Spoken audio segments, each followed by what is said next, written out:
कार्यक्रम के प्रायोजक हैं पिताजी स्वर्गीय श्री नागरदास जी टिम्बडिया एवं माताजी स्वर्गीय रीवा बहन जी टिम्बडिया की पुण्य स्मृति में उनकी पुत्र वधू श्रीमती रूपा जी टिम्बडिया एवं परिवार, राजकोट, गुजरात। संयम प्रकाश नामक ये ग्रंथ सामने विराजमान है और जिनेंद्र देव की पूजन श्रावकों को करने योग्य है। श्रावक के जीवन में षट आवश्यक होने ही चाहिए और वे षट आवश्यक जब तक जीवन में न होवे तब तक वो श्रावक कहलाने के योग्य नहीं होता। श्रावक के जीवन में इन षट आवश्यकों में जब हमने जिनेंद्र देव की पूजन की चर्चा की, देव पूजन की बात की, तो प्रश्न खड़ा हुआ कि आखिर देव कौन होते हैं और देव कौन होते हैं। जब ये चर्चा हुई तो फिर वीतरागी सर्वज्ञ हितोपदेशी ही हमारे सच्चे देव हैं। बस एक वीतरागी को सिर है झुकाना, नहीं रागियों की शरण में है जाना। बस एक वीतरागियों को ही सर झुकाना चाहिए, किसी भी रागी की शरण ये जाने योग्य नहीं है। यह चर्चा यहाँ काफ़ी खुल कर के हमारे सामने आई। भक्तामर स्तोत्र के श्लोक भी प्रस्तुत किए और ऐसी ऐसी बातें यहाँ प्रस्तुत की गई जिन्हें देख करके ऐसा लगा कि कितनी दृढ़ता से महाराज साहब ने ये बातें लिखी है। माने एक तरफ चिंतामणि रत्न है और दूसरी तरफ पत्थर के टुकड़े हैं। चिंतामणि रत्न को छोड़कर पत्थर के टुकड़ों को चुनने वाला व्यक्ति कितना बड़ा मूर्ख होगा, यह बात किसी को बताने कहने की ज़रूरत नहीं है। उसकी मूर्खता के बारे में क्या कहा जाए। जब इस प्रकरण को थोड़ा सा और आगे बढ़ाया गया तो फिर अरहंत भगवान की प्रतिमाएं, उनकी स्थापना की बात हुई और अरहंत भगवान की प्रतिमाओं की पूजन करने वाला निश्चित ही रत्नत्रय से संपन्न होकर अल्पकाल में अरहंत और सिद्ध बन जाता है, यह बात कही गई। ये सब चर्चाएं हम कर चुके हैं कल तक आपके बीच में और आज एक और बहुत सुंदर प्रकरण यहाँ सामने आ रहा है। तीनों लोकों में जिन मंदिर और प्रतिमाएं, ओहो, जैन शासन जिनेंद्र शासन जयवंत वर्ते, जयवंत वर्ते जिनेंद्र शासन। ये जैन शासन सदाकाल जयवंत वर्तता रहे, वर्तता है पूरे तीनों लोकों में। जिनेंद्र देव की ही महिमा है, पूरे तीनों लोकों में जिनेंद्र देव का ही शासन है। ये जिन शासन ऊर्ध्वलोक, मध्यलोक और अधोलोक सर्वत्र है। सर्व जगत के जीव, क्या तीन लोक में जितने भी जीव हैं उन सब में जितने पदाधिकारी हैं, जितने उत्तम पदवीधारी हैं, जितने जितने लोग, जितने जितने जीव उत्तम पोस्ट पद के ऊपर विराजमान हैं, वे सभी जीव अकृत्रिम जिन चैत्यालयों की वंदना करते हैं। ओह, उनके सबके भवनों में अकृत्रिम जिनालय हैं। एक से एक उत्तम बात है। बड़ी सुंदर चर्चा यहाँ आज हम तीन लोक के जिनालयों की करने वाले हैं, अकृत्रिम जिनालयों की करने वाले हैं। अकृत्रिम जिनालयों की संख्या भी देखेंगे, उनकी प्रतिमाओं को भी देखेंगे और उनकी प्रतिमाओं के दर्शन के माहात्म्य को भी देखेंगे। ओह, देखिए क्या कह रहे हैं। 339 नंबर पेज देखिए, 339 नंबर पेज। तीनों लोकों में जिन मंदिर और प्रतिमाएं, जिन मंदिर अकृत्रिम चैत्यालय जिसे कहते हैं। भवन विंतर जो इस विमान नर तिरिय लोय जिण भवने, भगवा मरिंद नर वई संपूज्य वंदिये वंदे। ओह, त्रिलोकसार महान शास्त्र की ये दूसरे नंबर की गाथा है जिसमें सबको पूजने और वंदन करने की भावना व्यक्त की है। इस लोकाकाश के तीन भेद हैं, थोड़ा स्वरूप समझाते हैं। इस लोकाकाश के तीन भेद हैं, एक अधोलोक, दूसरा मध्यलोक और तीसरा ऊर्ध्वलोक। लोक तीन हैं।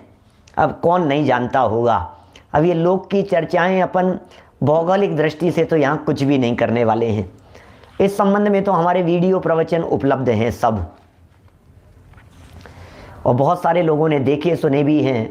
आप लोग सब जानते हैं, मोटा मोटा तो जानते ही हैं। नीचे अधोलोक है, बीच में है वो मध्य लोक है, और जो ऊपर होता है वो ऊर्ध्व लोक होता है ना। तो देखिए इन तीनों लोकों में भगवान जिनेंद्र के असंख्यात जिन मंदिर हैं। ओहो, जय हो प्रभु।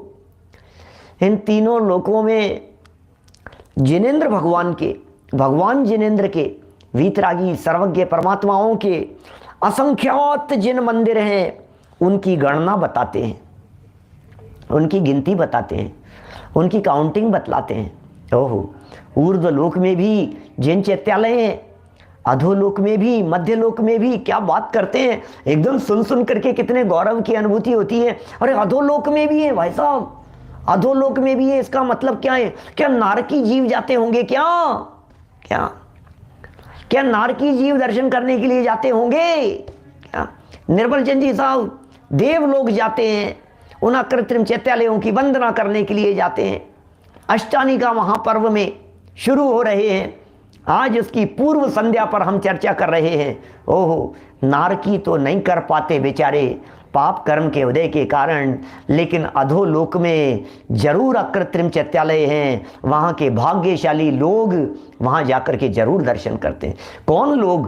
ये देवगति के जीव, और क्या बताएं। अधोलोक में भैया जिनेंद्र शासन की चर्चा है। मैं तो कभी ऐसा भी कहता हूँ प्रमोद जी भाई साहब, आपके यहाँ हिंदुस्तान में भले ही नरेंद्र का शासन चल रहा हो, लेकिन पूरे 3 लोक में एकमात्र जिनेंद्र का शासन चलता है। जहाँ नरेंद्र का शासन चल रहा है वहाँ भी जिनेंद्र का शासन चलता है। अरे जिनेंद्र का शासन तो 3 लोक में चल रहा है। ओहो, कितना विशाल वृहत है 3 लोक, आप कल्पना नहीं कर सकते हैं। 3 लोक का विस्तार नहीं कर रहा हूँ मैं अभी, 3 लोक की व्याख्या विस्तार नहीं कर रहा हूँ। 3 लोक का तो अथाह विस्तार है, अथाह विस्तार है। क्योंकि 3 लोक 343 घन राजू का है, 343 घन राजू। ओहो, 343 घन राजू, 343, और एक राजू, उसकी चर्चा करने के लिए हमारी जिह्वा काम नहीं करती। एक राजू की चर्चा करने के लिए, एक राजू की कल्पना करने में हमारे सारे दिमाग के कंप्यूटर फेल हो जाते हैं। एक राजू की कल्पना नहीं कर सकते हम, एक राजू की चर्चा नहीं कर सकते लोग। 343 घन राजू का है, एक राजू असंख्यात योजनों का है। एक राजू में पूरा मध्य लोक है भाई साहब। असंख्यात द्वीप और असंख्यात समुद्र हैं एक राजू में। एक राजू लंबा और एक राजू चौड़ा। भाई दीपेश जी, एक राजू लंबा, एक राजू चौड़ा मध्य लोक है। हम लोग जम्बू द्वीप में रहते हैं, रोजाना पूजन करते समय बोलते हैं, क्या कहें हैं, रोजाना पूजन करते समय अरे जम्बू द्वीपे भरत क्षेत्रे आर्य खंडे, महाअर्घ चढ़ाते समय सब बोलते हैं। और किसी व्यक्ति से कह दो इस तरह की बात, अभी देखो पूजन करके आए हैं, बाहर निकले हैं, और हमने उनसे ये कहा कि आपको पता है आप कौन से क्षेत्र में हो? तो बोल देगा हाँ जयपुर में रहते हैं, ये रहते हैं, वो रहते हैं। फिर हमने कहा कि अरे जम्बू द्वीप में रहते हैं अपन लोग, मालूम है आपको? अरे क्या बकवास कर रहा है यार, फालतू की बातें। पता है कौन व्यक्ति बोलता है ऐसा? जो व्यक्ति पूजन करके बाहर निकला है, जो व्यक्ति पूजन करके बाहर निकला है, अर्घ चढ़ा करके बाहर निकला है, मंदिर में जिनेंद्र देव को महार्घ चढ़ा करके बाहर निकला है, वो बाहर निकल करके बाद में ये जो उससे जम्बू द्वीप की बातें करो तो कहता है सब झूठी है, सब बकवास है। फिर उसे थोड़ा सा ये बताओ कि तुम पूजन करके आए हो कि हाँ, कि अर्घ चढ़ा के आए हो कि हाँ, कि महार्घ बोला था कि हाँ, कि उसमें जम्बू द्वीप नाम आया था कि नहीं, ध्यान तो नहीं है। अरे तू क्या करता है भाई, क्या है?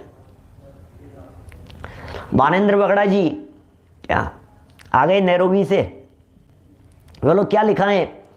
जम्बूद्वीपे भरत क्षेत्रे आर्यखंडे जयपुर नामनी नगरे। अरे क्या बात कर रहे हैं, जम्बूद्वीपे भरत क्षेत्रे, इस मध्यलोक में जम्बूद्वीप के भरत क्षेत्र के आर्यखंड में हम निवास करते हैं, जयपुर नाम की नगरी में हम जयपुर नगरी में निवास कर रहे हैं। इसका जम्बूद्वीप कहाँ है ये जम्बूद्वीप?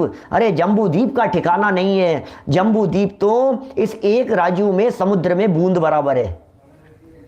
क्या कुछ पकड़ पा रहे हैं?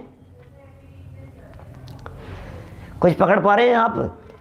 इस एक राजू की चर्चा में, सिर्फ एक राजू में, एक राजू विस्तार में ये पूरा जम्बूद्वीप समुद्र में बूंद बराबर है। और यदि जम्बूद्वीप को समुद्र माना जाए तो आप जिस दुनिया में रहते हैं, जम्बूद्वीप की दुनिया में आप तुलना में आपकी वो दुनिया वो बूंद बराबर है।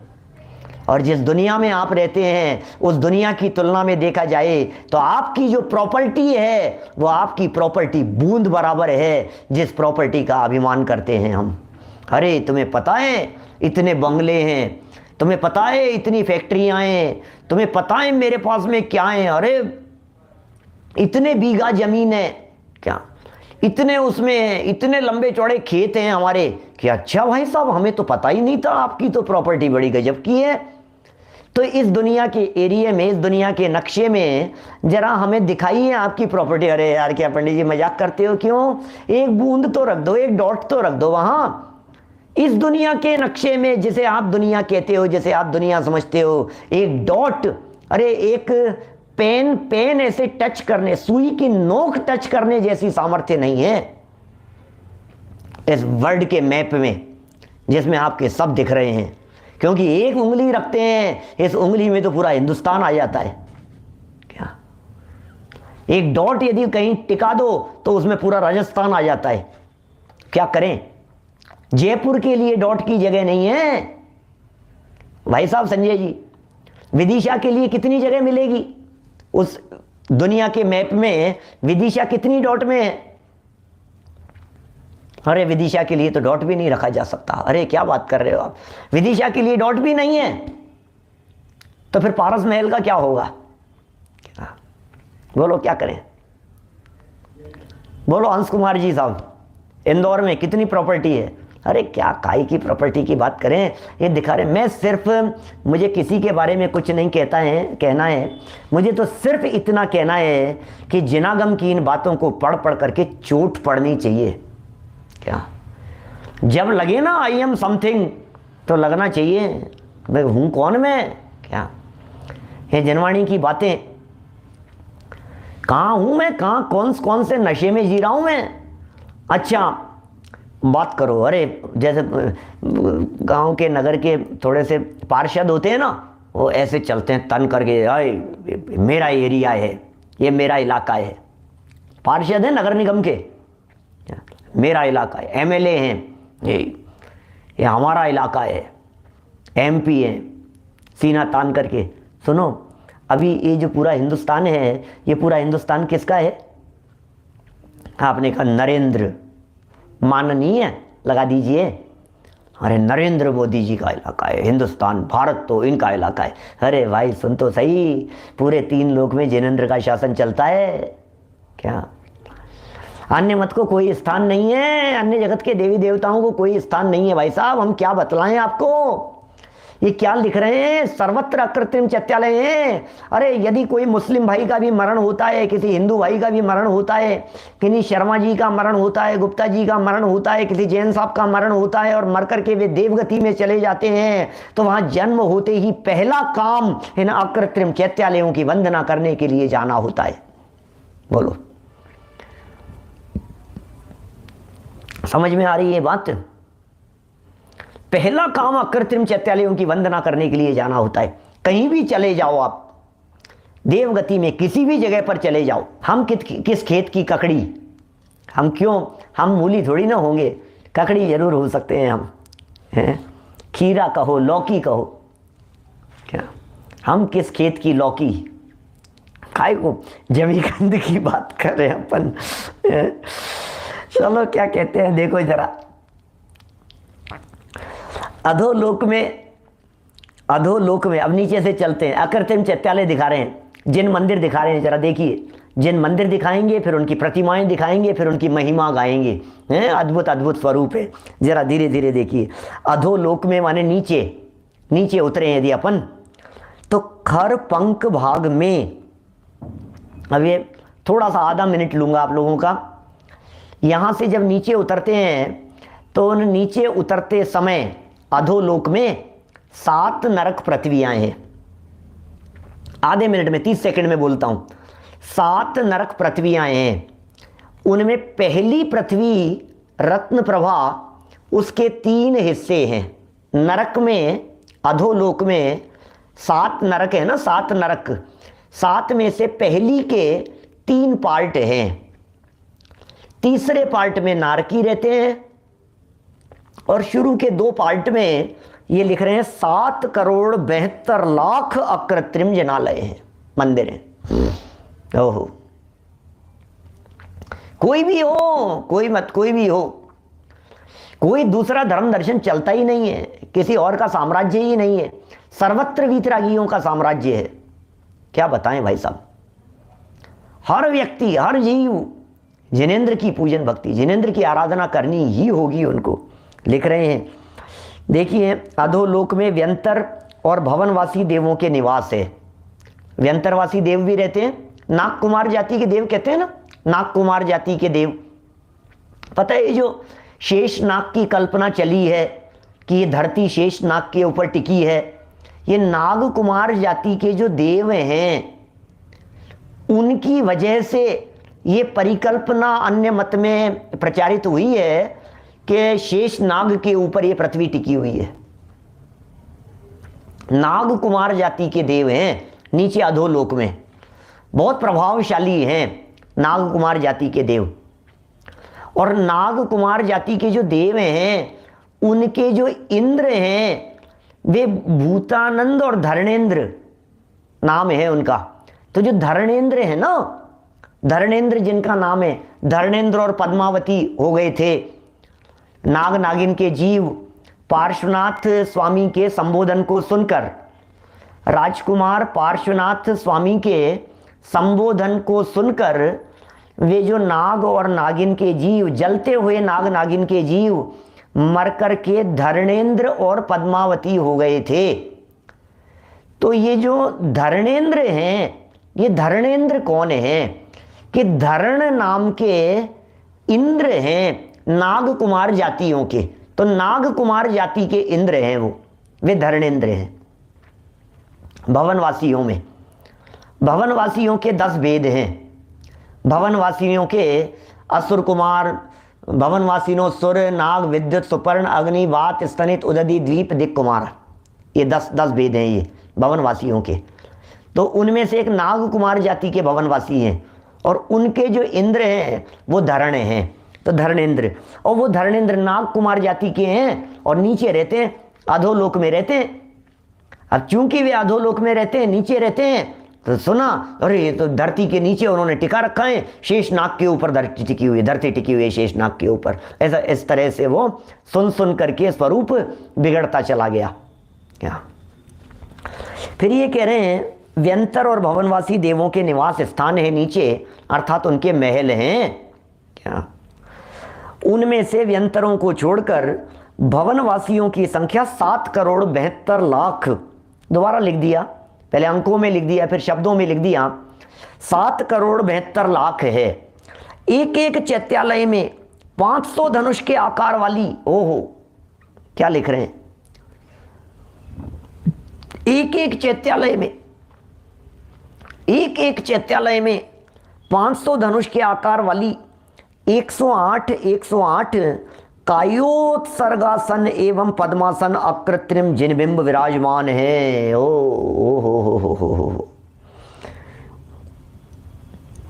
क्या कह रहे हैं भाई साहब, उन अकृत्रिम चैत्यालयों में 7,72,00,000 काउंटिंग वाले हैं, इतने ही भवन है वहां पे। भवनवासियों के 7,72,00,000 भवन हैं और हर भवन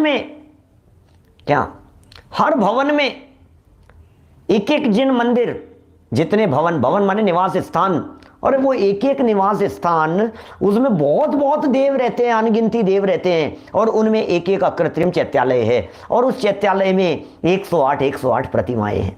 ओहो, अष्टानी का पर्व आ रहा है, चल रहा है, कल से शुरू हो रहा है, देखो तो सही आप। ओहो, क्या बताएं। ऐसे पर्व के दिनों में, 10 लक्षण पर्व के दिनों में, अष्टानी का पर्व के दिनों में, महापर्व के दिनों में अकृत्रिम जिन प्रतिमाओं के दर्शन करने के लिए विशेष रूप से जाते हैं, भावपूर्वक जाते हैं। भाव से वंदना कीजिएगा, अभी करेंगे वंदना अपन। चल रहे हैं यहाँ थोड़ा सा और आगे, ये लिख रहे हैं 500 धनुष वाली।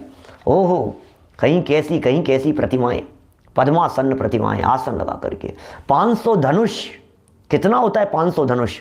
एक कोस में 2000 धनुष होते हैं। आप नोट करके रख लीजिए याद करने की दृष्टि से हमेशा, क्योंकि कभी 525 धनुष की चर्चा मिलेगी, कभी 500 धनुष की प्रतिमाओं की चर्चा मिलेगी। कभी कहेंगे बाहुबली स्वामी 525 धनुष के थे, कभी कहेंगे अजितनाथ स्वामी 450 धनुष के थे, कभी कहेंगे आदिनाथ भगवान 500 धनुष की काया वाले थे, कहें 475 धनुष की काया वाले थे। तो बोले ये कितना कैलकुलेशन होता है भाई साहब, कितना कैलकुलेशन है ये? तो मैं उसका एग्जैक्ट कैलकुलेशन बतला रहा हूं आपको। पौन किलोमीटर, 820 मीटर होते हैं 500 धनुष में। क्या 820 मीटर? क्योंकि वापस कहता हूं, ध्यान दीजिए और नोट कर लीजिए, नोट डाउन कर लीजिए अपने दिमाग में। एक कोस में 2000 धनुष होते हैं, एक कोस में 2000 धनुष होते हैं। उल्टा बोलो, 2000 धनुष का एक कोस होता है। क्या? और एक कोस में 2 मील होते हैं, बस एक कोस में 2 मील होते हैं। एक मील में 1.64 किलोमीटर होता है। तो बिल्कुल एग्जैक्ट कैलकुलेशन करनी हो, यदि आप एक मील में 1.5 किलोमीटर मानते हैं तो फिर 3 किलोमीटर हो गए। क्या? राउंड फिगर में यदि आप एक मील में 1.5 किलोमीटर यदि आप मानते हो राउंड फिगर में, तो 750 मीटर होगा 500 धनुष में। लेकिन यदि एग्जैक्ट कैलकुलेशन करते हो, क्योंकि कोस की कैलकुलेशन तो फिक्स है, मील भी फिक्स है, अब मील के किलोमीटर बनाने में आपने गड़बड़ कर दी, तो आपका कैलकुलेशन आ जाएगा 820 मीटर की प्रतिमा। ओ जरा कल्पना करो भाई साहब, जय हो प्रभु। बाहुबली भगवान दिखाई दे रहे हैं हमारे को श्रवण बेलगोला के, कितने 57 फीट की प्रतिमा। अरे मांगी तुंगी की प्रतिमा दिखाई दे रही है हमारे को। ऋषभ देव भगवान की 108 फीट की प्रतिमा। ओहो धन्य, गजब हो गया। 52 गजा की प्रतिमा दिखाई दे रही है हमारे को, 84 फीट की, 52 गज, क्या 84 फीट की प्रतिमा। अब लगा लीजिए, अब हमने बतला दिया आपको, अब मीटर बतला दिया हमने आपको। 820 मीटर इक्वल टू 500 धनुष। अब एक धनुष में कितना फिट हुआ, क्या हुआ, इंच से नाप लीजिए। अब तो आप जो करो सो कर लीजिए। हीराचंद जी वैसा क्या ऐसा स्वरूप है, ऐसी प्रतिमाएं ये विराजमान है वहाँ उन जिनालयों में। अरे देखिए आगे क्या लिखते हैं। मध्यलोक के अकृत्रिम चैत्यालयों का प्रमाण निम्न पद्य से बतलाते हैं। ये तो अधोलोक की बात हो गई, अब नीचे की क्या बात करें, अब इससे ज़्यादा नरक में कहाँ जाएं अपन। चलो वापस लौट करके आ गए, मध्यलोक में आ गए हैं। जरा देखते हैं यहाँ की प्रतिमाओं के संदर्भ में। नव नव चतुः शतानि च सप्त च नवतिः सहस्र गुणिताः षट् पंचाशत पंचवियत प्रहता पुनरत्र कोप्योष्टौ प्रोक्ता। हो मध्यलोक में 458 चैत्यालय हैं। मध्यलोक में 458 चैत्यालय हैं मध्यलोक में। सुने हैं कभी आपने? मध्यलोक के 458 चैत्यालय, इनकी गिनती, इनका स्वरूप बतलाने वाला एक प्रवचन मेरा इंदौर में किया हुआ, YouTube की विशेष प्रवचनों वाले, कुछ विशिष्ट प्रवचन वाले फोल्डर में मध्यलोक के 458 जिनालय, अकृत्रिम जिनालय इस नाम से होगा। तो उसमें पूरा वर्णन, माने प्रोजेक्टर के माध्यम से एक एक गिनती, कहाँ कहाँ पर क्या क्या है, वो सब बतलाने वाली है। 2 मिनट के अंदर बतला देता हूँ, फिर जिन लोगों को लिखना हो वो बैक करके फिर बाद में आधे घंटे बाद में फिर सुन लेना उसको, फिर दोबारा लिख लेना, नोट कर लेना। इस कार्यक्रम के प्रायोजक हैं पिताजी स्वर्गीय श्री नागरदास जी टिम्बडिया एवं माताजी स्वर्गीय रीवा बहन जी टिम्बडिया की पुण्य स्मृति में उनकी पुत्र वधू श्रीमती रूपा जी टिम्बडिया एवं परिवार, राजकोट, गुजरात।